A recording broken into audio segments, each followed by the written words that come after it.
Good day to everybody out there today, and I hope that you're having a blessed one. Well, have we begun the time of the tribulation? That is everyone's question. And that is why I think we need to go over the four horsemen of the apocalypse. And, for some time now, it appears that the first horse is riding, that seal has likely been opened. And, when will the second one open? We don't know. But if we go over these today, hopefully we'll have a better idea of where we are on God's prophetic time clock. So what's interesting about the seals is, it's a similar idea to almost an unfolding of God, his divine judgment, and an opening of his revelation. So these seals that Jesus Christ opens, and the fact that he opens them reminds us of his righteousness and his sovereignty over these events. So those are two very important things to keep in mind. And when you look over the horsemen, you can clearly see the power of God in all of the things that happen throughout the book of Revelation. So, while it seems bleak and dim and scary, the truth is that God is overseeing all of this. He knows everything. He's there through the whole thing. So, in reality, for those of us that do not believe in a pre-trib rapture, we know that God is with us. We know that. So I hope that gives you some comfort, because this is not comforting, I don't think. But Revelation chapter 6, 1 through 2, we're going to go over that first, and then I will go through the rest of them. And it says, "Now I was watching when the Lamb opened one of the seals, and I heard one of the four living creatures say with a voice like thunder, 'Come.' And I looked, and behold, a white horse. And its rider had a bow, and a crown was given to him, and he came out conquering and to conquer." Now, the white horse, is symbolic for peace, for Messiah. The same way that Jesus comes in Revelation chapter 19, this man comes on a white horse. And in Daniel 9:27, he confirms a covenant with the many.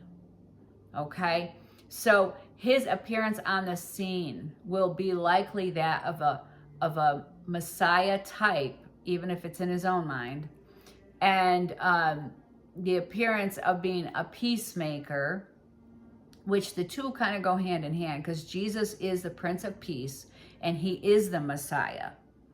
So it's almost like he's trying to copy Jesus Christ, his coming to earth. And, it's like that for this man, I think, that he believes himself to be a Messiah. And to some will appear as a Messiah. And could it be that he appears only to some, like, say, Israel as a Messiah, or certain groups of people as a Messiah?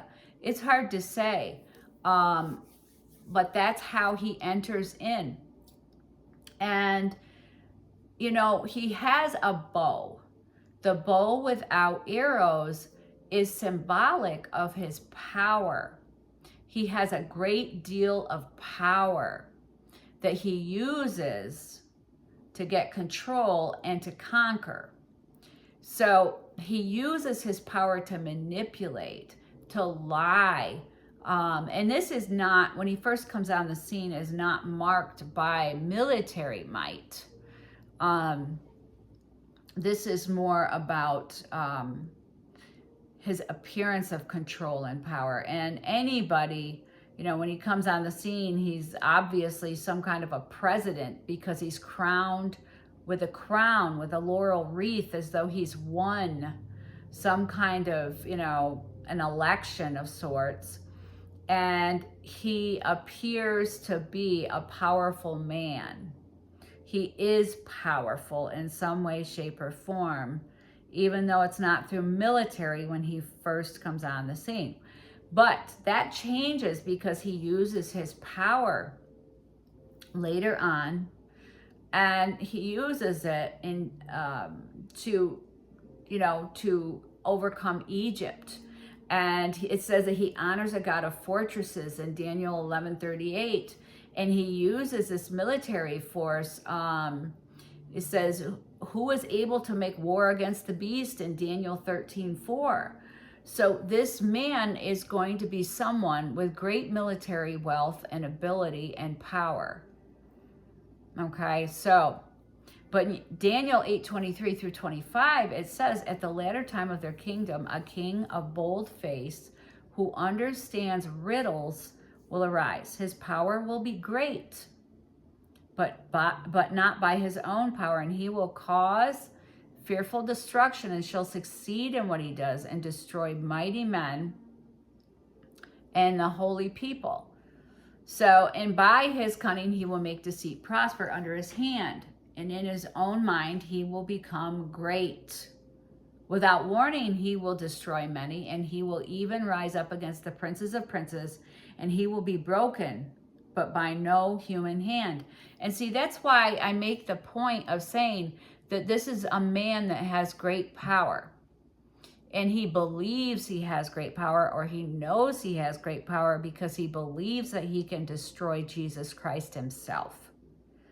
So this is somebody that uses lies and manipulation and his power to overcome people, to overcome systems, to overcome countries. Whatever it is that he's going to do, he uses his power and lying wonders to do these things. So, and the fact that he's a king, so that gives him more power. In Revelation 6:3 through 4, it says, when he opened the second seal, I heard the second living creature say, "Come." And out came another horse, bright red. Its rider was permitted to take peace from the earth so that people should slay one another, and he was given a great sword. So the fact that this horse, it takes peace from the earth, just the idea that removing peace from the earth causes death. Okay, that's pretty crazy, isn't it? It's almost like it's a spirit pieces that's removed, that allows this death to come. And, in the original Greek, it says it's bright red. And that kind of symbolizes, blood and M-U-R-D-E-R. I don't want to say it because I might get flagged. But, and, the fact, too, that he has a great sword, not just a sword, but a great sword, meaning that many will die. So the second horse brings death. Even though the first horse, he promises peace. And he comes in appearing as peace. He comes in appearing this certain way. But then by the time the second horse comes, we have death. We have war. We have murder. We have all these things. Because there's no peace left on the earth. It's removed. And, this great sword goes out and many people die. So it tells you that his peace is a pseudo peace. It's not legitimate because only Christ can bring this kind of peace. And in a sense, by removing peace, it's almost like saying, so you think you've put your faith in this man to bring peace, and you actually believe he's going to bring peace. Well, I'm going to remove peace. And by removing that peace that only Jesus can bring, death comes, okay? So in Revelation 6:5 through 6, it says, when he opened the third seal, I heard the third living creature say, "Come." And I looked, and behold, a black horse, and its rider had a pair of scales in his hand. And I heard what seemed to be a voice in the midst of the four living creatures saying, a quart of wheat for a denarius, and 3 quarts of barley for a denarius, and do not harm the oil and the wine. Okay, so, you have a situation here where you've already seen a man come on and claim peace and try to bring peace. And then you have death follow. And then the next one, you have a situation where, he's saying, things are going to get really expensive. There's going to be terrible inflation. And that black horse does symbolize famine and economic hardship, because black is usually associated with mourning and distress and, death, unfortunately. The color of the horse symbolizes the severity of these conditions that follow. So it makes sense. He comes on the scene, promising peace. God says, no, you're not going to get peace through a man. You need to seek me. So then the next one brings about death. And then you have this one here that brings about hunger. So a lot of times with wars, that's what you get. When you have wars and things, it causes inflation and shortages and that sort of thing. And that's kind of the gist of what we're seeing here, because, it talks about too the scales. And that's really a symbol of commerce and trade. So these wars may disrupt trade and commerce, which is not unheard of. It's happened many, many times. So but it really indicates a time of scarcity where food and resources, they may be measured or rationed, and likely it'll be a period of economic imbalance and inflation and terrible circumstances. So you see how it kind of rolls into each other, kind of like a scroll. And what's interesting about this is these things could continue to go on throughout the entire tribulation. This may not be a short-lived thing. They could all roll together and, get increase and wane and increase and wane. And then again, some of them may end and some of them may just continue. So, but it exceedingly gets worse. That's the point. It gets worse. And by Revelation 7 through 8, verses 7 through 8 in chapter 6, says, when he opened the fourth seal, I heard the voice of the fourth living creature saying, come. And I looked, and behold, a pale horse. And its rider's name was Death, and Hades followed him. And they were given authority over a fourth of the earth to kill with the sword, and with famine, and with pestilence, and with wild beasts of the earth. So now this is interesting, because that did not say pale green, but in the original Greek, it is a greenish or pale color that means usually like sickness, death, and decay. That's the idea of this, because too, the writer's name is even Death. So it's kind of obvious it'll involve death and probably sickness, because it does talk about pestilence. So this is a force of death. Death is being used as a weapon here. It's being used in an unnatural way, so to speak, as a way to bring judgment, kind of like the Lord did in Egypt when he killed the firstborn.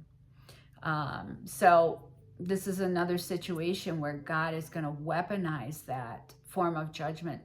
And it's interesting too that, death entered the world through sin. And here we are, death is personified in this situation and used as judgment once again. And then the final thing destroyed is death. Isn't that kind of interesting? But Hades follows death. And, when I thought about that, I thought, well, to me, it represented that this that the ruler and control over the underworld, when these people die, they will be put into Hades. They will be put into hell. They will enter the underworld. Not just, it's a spiritual thing, a spiritual consequence, because I think the Lord is going to protect a lot of people, and it's very possible that a lot of the people that die will be people that don't know the Lord. So, and he was given, and they were given authority over a fourth of the earth. Now, this is pretty amazing when you think about it. So it shows the scope of his power. So that's a large swath of the earth. And honestly, it's also limited too. So keep that in mind. It's a large area, but God does limit it to only a quarter of the earth, which is, a good thing that the Lord would, through his mercy and love and hope for some to come to repentance, that he limits this area to a quarter of the earth, whether it's, different places of the earth or a section of the earth. But usually, pestilence, when it spreads, it's everywhere. I mean, like with COVID, that's what it did. It spreads everywhere. But it is still a significant scope of authority. That's kind of my it's not the entire world, but it's still a significant area. So to kill with a sword and with famine and with pestilence and by wild beasts of the earth, these are 4 methods of death that have been mentioned in the Old Testament. When you look in Leviticus and Deuteronomy, there were situations where Israel disobeyed God, and it led to judgment like these kinds of judgments. And as I just mentioned, death in Egypt. And in these situations here, when you're talking about even when they were wandering in the desert, the things that happened to them in the desert and things like that. So honestly, though, the sword represents war and violence. And that seems to be an overwhelming theme in all of the horses, doesn't it? That there's a great sword. So that, to me, says there's going to be an awful lot of death. And it's so sad. But famine's presence, too, indicates, here again, that there's going to be food scarcity and likely economic collapse, at least in areas of the world. Now, our world is kind of pretty intermingled and global. So, if you're going to have economic collapse in one area, it typically affects the rest of the world. So, and that is why so many people are watching different areas. We can't have that. It impacts every other part of the world. And I know right now, I believe I saw that Russia was having issues with their stock market, which is pretty serious. So, and the plague suggests disease and pestilence. So, honestly, it seems like most of our plagues and pestilence, they're zoonotic in nature. They begin with animals, and the fact that it mentions beasts, that could imply something with that, or it could also, the beasts could simply mean that there's going to be natural calamities, that nature will be out of whack, all kinds of things in nature going wrong, and or it could be a combination. But I suspect it'll probably be somehow related to pestilence, and I think, probably nature will be out of whack. When you get down to the other seals, you quickly see where, the stars are falling and all these. So there are going to be things in nature that happen, which makes sense because, when the Lord, look at how many times just his presence and his power would cause an earthquake, or mountains to quake. It's always God's mere power and might would bring about this shaking of the earth. And when Jesus Christ, when he was crucified, the earth shook. And so it's the power of God that causes the earth to quake. And I think in these situations, you know, when you get down to the fifth seal, you have the martyrs, and then you have in the sixth seal, you have natural disasters and, you know, people hiding in the caves and things like that. All of these natural disasters, they will occur on top of this bloodshed and war. And it is really hard to say how long these things go on. You know, we have everything so neatly packaged and say, well, this will happen for 3.5 years and then this. Well, you know, I don't really look at it that way because I don't think that we have it figured out. I really don't. And I think that these things could go on the entire time, all of them. It's likely that they will, on top of the other things that come, you know, with the trumpets. And of course, I believe that we will be raptured before the bowls because that's the wrath of God. I think that it's in Revelation 14, it depicts the time when they go out and they reap the earth's harvest. And I believe that that's a picture of the rapture there. So about the time of the final trumpet, that's what I believe. So, and you're welcome to talk about, you know, what you think, and I love to hear different ideas and stuff. So, because I never know. I don't believe I have everything figured out.